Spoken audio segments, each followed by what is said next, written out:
మీరు ప్రీవియస్గా అన్వేషి అండ్ ఇంకో సినిమా వచ్చింది పొట్టేలని రిలీజ్ అవ్వలేదు అదొకటి, అండ్ ఇప్పుడు ఇది. సో మంత్కి ఒక అప్డేట్తో చాలా ట్రెండింగ్గా ఉన్నారు సోషల్ మీడియాలో. సో అండ్ ప్రీవియస్గా రిలీజ్ అయిన పొట్టేల్లో ఒక longest kiss you ever done in previous past films అనమాట. ఒక కిస్ సీన్ చాలా బాగా వైరల్ అవుతుంది. సో ముందు వరకు అది లేదు, అలా చేయలేదు, ఫస్ట్ టైం అలా కిస్ సీన్ చేశారు. సో అలాంటివి ఇందులో ఏమైనా ఎక్స్పెక్ట్ చేయొచ్చా? చాలా రకాల క్వశ్చన్స్ ఎక్స్పెక్ట్ చేశాను, కానీ ఈ క్వశ్చన్ ఎక్స్పెక్ట్ చేయలేదు, మర్చిపోయాను నేను దాని గురించి. బేసిక్లీ ఆ కిస్ సీన్ ఆ ఫిల్మ్కి ఎంత నెసెసరీ అనేది మీరు ఆ సినిమా మేబీ ట్రైలర్లో కానీ లేకపోతే ఆ సినిమా రిలీజ్ అయినప్పుడు ఆ సినిమా ప్రెస్ మీట్లో దాని గురించి మాట్లాడుకుందాం. But it is very important for that film, అందుకని చేశాను నేను. ఈ సినిమా విషయానికి వస్తే ఈ సినిమాలో దర్ ఇస్ ఎవ్రీథింగ్ అండి. There is glamour, there is romantic scenes, there is emotional, horror, everything we have. So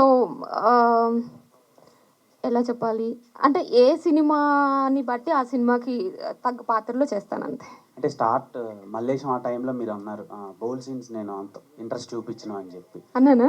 అన్నారు అప్పుడు ఇంటర్వ్యూలో శివాతో బాగా గుర్తు పెట్టుకున్నారు. సో అప్పుడు చెప్పారు మీరు నేను బౌల్ సీన్ చేయను అని చెప్పారు డైరెక్ట్ గా. సో ఇప్పుడు చూస్తే అది చూసి షాక్ అయ్యాను నేను బేసిక్ గా. చాలా మంది మీ ఫ్యాన్స్ కూడా అదేంట్రా అంటే రీసెంట్ టైమ్స్ లో చాలా బాధపడ్డారు. సో దాని మీద మీ ఒపీనియన్? బాధపడ్డారా? అయ్యో, ఓకే. యాక్చువల్లీ ఒక మనిషి ఎవాల్వ్ అవుతూ ఉంటాడండి ఎవ్రీ 6 monthsకి, ఎవ్రీ 1 yearకి.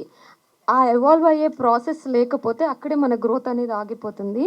సో నేను అప్పుడు ఇండస్ట్రీకి వచ్చినప్పుడు కొత్త I thought like okay queen Victoria కైండ్లో నేను ఏమి యునో ఎలా చేసిన రోల్స్ మంచిగా మన దగ్గరకు వస్తాయి అని అనుకున్నానేమో, పర్ఫార్మెన్స్ చేస్తే చాలు అని. బట్ పర్ఫార్మెన్స్లో ఇలాంటి కైండ్ ఆఫ్ రోల్స్ కూడా ఒక పార్ట్ అని నాకు అర్థం చేసుకోవడానికి కొంచెం టైం పట్టింది. That's it.